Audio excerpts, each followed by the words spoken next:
The music was loud. The crowd was unstoppable. And everything was going exactly as planned. Until Freddie Mercury saw something no one else did. In the middle of one of Queen's most explosive shows, with tens of thousands of voices singing every word back at him, Freddie suddenly stopped. He stepped forward. Raised his hand. And broke the rhythm of the entire stadium. Security froze. The band hesitated. The crowd went silent. What had Freddie seen in the audience that made him interrupt his own concert? Why did witnesses later say his face changed completely in a matter of seconds? And how did one decision, made in front of thousands of people, reveal a side of Freddie Mercury few ever talked about? This wasn't about music. It wasn't about ego. It was about instinct and humanity. Stay with this story. And if you want the moments that reveal who legends really were when no one expected it, subscribe now. Because sometimes, the most powerful performances happen when the music stops. The lights were blinding. From the stage, the crowd looked like a living organism, waves of movement, raised hands, faces glowing with excitement. Freddie Mercury thrived in moments like this. He fed off the energy, shaped it, commanded it. This was his kingdom. The band was deep into the set. Brian's guitar screamed. Roger's drums thundered. John's bass grounded everything beneath it all. Freddie moved effortlessly across the stage, every gesture precise, every note confident. Until something pulled his attention away. It wasn't loud. It wasn't dramatic. It was subtle, a disruption in the pattern Freddie had learned to read over years of performing. A flicker of movement that didn't match the joy around it. Freddie's eyes narrowed. Near the front rows, slightly off to the side, a small cluster of people was no longer singing. They were turned inward, bodies tense, heads angled downward. Arms moved differently there, not dancing, not celebrating. Freddie felt a chill. He took a step closer to the edge of the stage, still singing, still smiling. But his eyes stayed locked on that spot. The movement grew sharper now. A hand went up, not in celebration, but in panic. Someone was in trouble. Freddie missed a lyric. No one noticed. But he did. Years of performing had trained him to sense shifts in energy before they fully surfaced. And this wasn't excitement turning wild, it was fear. Freddie raised a hand slightly, signaling the band to hold the groove. Brian glanced over, confused. Freddie moved again, closer to the edge, scanning quickly. He could see it now, a person trapped between bodies, pushed forward and backward, unable to find space. Their face was pale, eyes wide, mouth open but no sound coming out. They weren't screaming. They couldn't breathe. Freddie felt his chest tighten instinctively. Without thinking, he stopped singing. The silence hit the stadium like a shockwave. The music staggered, then fell apart. What's going on? Roger muttered into the mic, sticks hovering. Freddie didn't answer. He stepped fully forward now, pointing sharply into the crowd. There, he said, voice firm, no humor, no theatrics. Stop. Someone needs help. The crowd hesitated, confused at first. Thousands of faces turned toward the direction Freddie indicated. The energy shifted instantly from celebration to uncertainty. Security reacted late. Freddie didn't wait. Move back, he shouted. Give them space. People began to part instinctively, following his voice. The stranger was visible now, shaking, barely upright, held by the shoulders of people who suddenly realized what was happening. Freddie stayed at the edge of the stage, eyes fixed, hands clenched. He didn't joke. He didn't smile. He didn't perform. He watched. Because in that moment, the show didn't matter. Only the person did. And the entire stadium was holding its breath with him. Silence was not something the crowd expected. Not here. Not now. Not from Freddie Mercury. The stadium had been vibrating seconds earlier, sound crashing against sound, energy feeding on itself. And then, nothing. No music. No cheering. Just a vast, uneasy quiet spreading outward like a held breath. Freddie stood at the very edge of the stage, body rigid, eyes fixed on the same spot in the crowd. The microphone hung loosely in his hand, forgotten. His face had changed completely. The playful arrogance was gone. The performer had vanished. What remained was focus.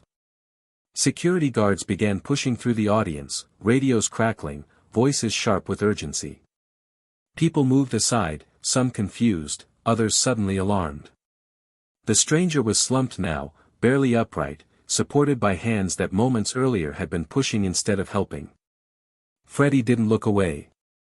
He raised his hand again, not theatrically, but commandingly. The kind of gesture that didn't ask. "Easy," he said into the microphone, his voice low but firm. "Slowly. Give them room." The words echoed across the stadium, amplified and unavoidable. Thousands of people obeyed without hesitation, stepping back, lowering arms, creating space. Brian stood frozen a few steps behind Freddie, guitar hanging silent against his chest. He had never seen Freddie like this, not on stage, not anywhere. Roger's sticks rested on his thighs, forgotten. John watched the crowd intently, jaw clenched. The band wasn't leading. Freddie was. But not as a performer. As a protector. Minutes passed. Long, uncomfortable minutes. The crowd began to murmur softly, unsure whether to clap, cheer, or remain silent. No one wanted to break the moment. No one wanted to be the one who turned tragedy into spectacle. Freddie felt the weight of it all pressing into his shoulders. He was aware, suddenly, of how exposed he was, standing there, stopping tens of thousands of people, trusting that instinct alone had guided him correctly. What if he was wrong? What if it was too late? The thought flashed through him like ice. He clenched his jaw and leaned forward, straining to see. The stranger was being lifted now, guided toward the barrier, face still pale, chest heaving as air finally returned. A medic knelt beside them. Another guard held a flashlight steady. Freddie exhaled sharply. Not relief yet. Not until he knew. He turned slightly toward the band, voice low. "Don't play." Roger nodded immediately. Brian didn't move. The crowd waited. Freddie lifted the microphone again. "We're not continuing," he said clearly, "until I know they're okay." The statement sent a ripple through the stadium. Not disappointment. Respect. People understood. This wasn't a pause for drama. It was a line being drawn. Freddie crouched slightly at the edge of the stage now, resting one hand on his knee, eyes still locked on the scene below. His heart pounded harder than it had during any song that night. He had faced critics, pressure, exhaustion, even fear, but this was different. This was responsibility in real time. A voice crackled through a guard's radio. A nod followed. A hand went up toward Freddie. The stranger was breathing normally now. Conscious. Stable. Freddie felt it then, the tension draining from his chest in a sudden rush that made him dizzy. He straightened slowly, steadying himself. The crowd erupted, not into screaming, but applause. Not for the band. For the moment. Freddie raised his hand again, calming them. "Thank you," he said simply. "That's what we do. We look after each other." The words weren't rehearsed.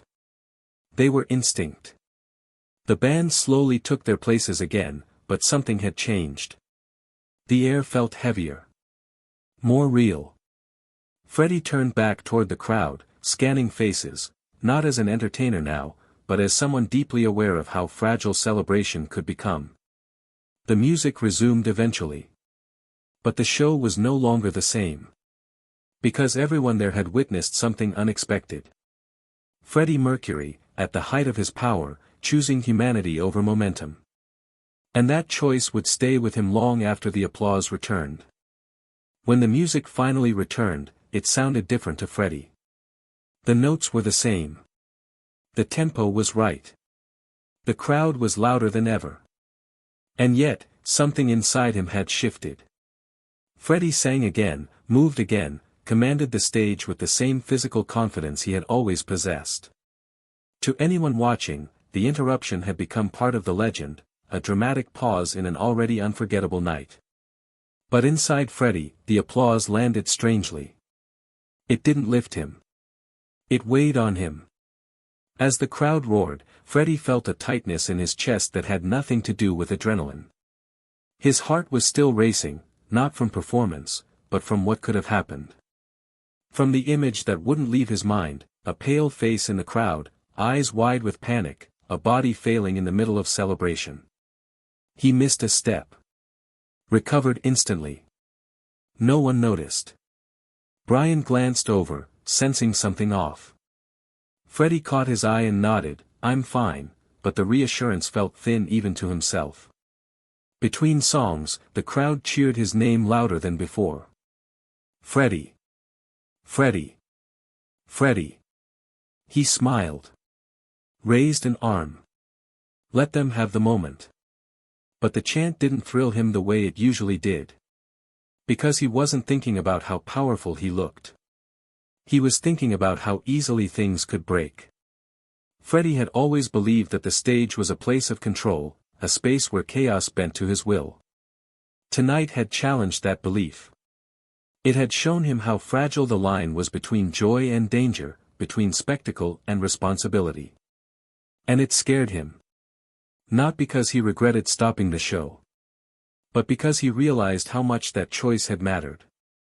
Backstage after the encore, the noise followed him, congratulations, claps on the back, excited voices retelling the moment as if it were already a story. "That was incredible," someone said. "You handled it perfectly," said another. "People are going to talk about that for years." Freddie nodded politely. Inside, he felt quiet. Mary found him near the dressing room, eyes searching his face. "Are you all right?" Freddie hesitated. Then answered honestly. "I think so." But he wasn't sure what all right meant anymore. He sat down heavily, elbows on his knees, staring at the floor. His hands trembled slightly, not from fear, but from the release of it. For the first time that night, Freddie allowed himself to imagine the alternative. What if he hadn't noticed? What if he'd kept singing? What if the show had gone on, and something irreversible had happened beneath the noise? The thought made his stomach turn. Freddie had lived a life where consequences often felt abstract. Fame insulated him. Distance protected him. Mistakes could be softened by success. Tonight stripped that illusion away. Tonight, he had been close enough to consequence to feel its breath. Roger sat beside him, voice low. "You did the right thing." Freddie nodded. "I know." And he did. But knowing didn't make it lighter. Because doing the right thing had shown him something about himself he hadn't expected, that he couldn't unsee vulnerability once he'd acknowledged it. That applause no longer drowned out awareness. Later that night, alone, Freddie replayed the moment again, not as a hero, not as a savior, but as a man who had acted on instinct instead of image. And that mattered to him more than the cheers. Because in choosing to protect a stranger, Freddie had crossed an invisible line. He had stepped out of performance and into presence. And once you do that, it becomes harder to hide behind spectacle again. That night didn't turn Freddie into a different person. But it sharpened him. It reminded him that his voice could stop a stadium, not just to entertain, but to protect. And that realization followed him, quietly and persistently, into everything that came after. The show ended. The lights went down. The crowd slowly emptied. The night moved on. But the stranger didn't leave Freddie's mind. Hours later, long after the adrenaline faded and the stadium noise became a distant memory, Freddie sat alone in his dressing room. The mirror lights were dimmed now, casting softer shadows across his face. His costume lay discarded nearby, no longer armor, just fabric. He should have been exhausted. Instead, he was alert. The image kept returning to him with uncomfortable clarity, the moment he saw panic where everyone else saw celebration. The exact second instinct overpowered performance. Freddie leaned back in his chair and closed his eyes. Who were they? That question unsettled him more than he expected. In his world, faces blurred together, crowds became mass, applause became noise, encounters became moments that passed too quickly to linger. He rarely wondered about individuals once the show ended. Tonight was different. Because this time, the moment hadn't been about him. Freddie stood up and walked toward the door. A security guard looked up, surprised. Everything okay? Freddie hesitated. The person from earlier. Are they all right? The guard nodded. Yes. Dehydration. Panic. They're resting now. Freddie felt relief, sharp and immediate, but it didn't satisfy him. Can I see them? The guard blinked. Most artists don't. I'm not asking as an artist, Freddie said quietly. The guard studied his face for a moment, then nodded. They found the stranger sitting on a folding chair backstage, wrapped in a blanket, holding a cup of water with trembling hands. The noise of the show felt far away here, muffled, almost unreal. When the stranger looked up and saw Freddie, their eyes widened. Oh, they whispered. You didn't have to. I wanted to, Freddie replied. Up close, the stranger looked younger than Freddie had imagined. Ordinary. Human. Not a fan screaming for attention, just someone still shaken by how close they had come to something worse. Freddie crouched slightly to be at eye level. How are you feeling? Embarrassed, the stranger admitted. I ruined the show. Freddie frowned. You didn't ruin anything. He paused, choosing his words carefully. You reminded everyone that we're real. The stranger blinked, unsure what to say. Freddie stayed for a few minutes. Asked simple questions. Listened. Didn't perform kindness, practiced it. When he finally stood to leave, the stranger said quietly, "Thank you for seeing me." The words hit harder than any applause. That night, alone again, Freddie replayed the conversation. Not the praise. Not the headlines he knew would come. Just that sentence. Thank you for seeing me. Freddie realized something uncomfortable then. How many people had stood in front of him over the years, close enough to touch, and still gone unseen? How many times had he been seen without being known? The symmetry unsettled him. Fame made people visible. But it didn't make them understood. And tonight had exposed that gap. Freddie poured himself a drink, then set it down untouched. He walked to the window instead, staring out into the quiet city. For the first time in a long while, he didn't feel powerful. He felt connected. And connection, he realized, was heavier than applause. Because it asked something of you. It stayed. The stranger faded back into their life eventually. No follow-ups.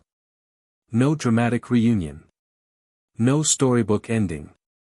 But the impact lingered. Because that night hadn't been about saving someone. It had been about recognizing vulnerability, in them, and in himself. And once Freddie Mercury truly saw someone in the crowd, he could never unsee how fragile the distance between stage and humanity really was. The stage no longer felt the same. Freddie noticed it the very next time he walked onto it. The light still blinded. The roar still hit his chest like a wave. The power was still there, undeniable, intoxicating. But now, it came with awareness. Before that night, the stage had been a fortress. A place where Freddie Mercury was untouchable, elevated, immune to the vulnerabilities that followed him off stage. It was where control lived. Where chaos bent into choreography. After that night, the illusion cracked. Freddie found himself scanning the crowd differently. Not just for energy, not just for response, but for people. Individuals. Faces. The subtle shifts in movement that didn't belong to joy. It wasn't paranoia. It was presence.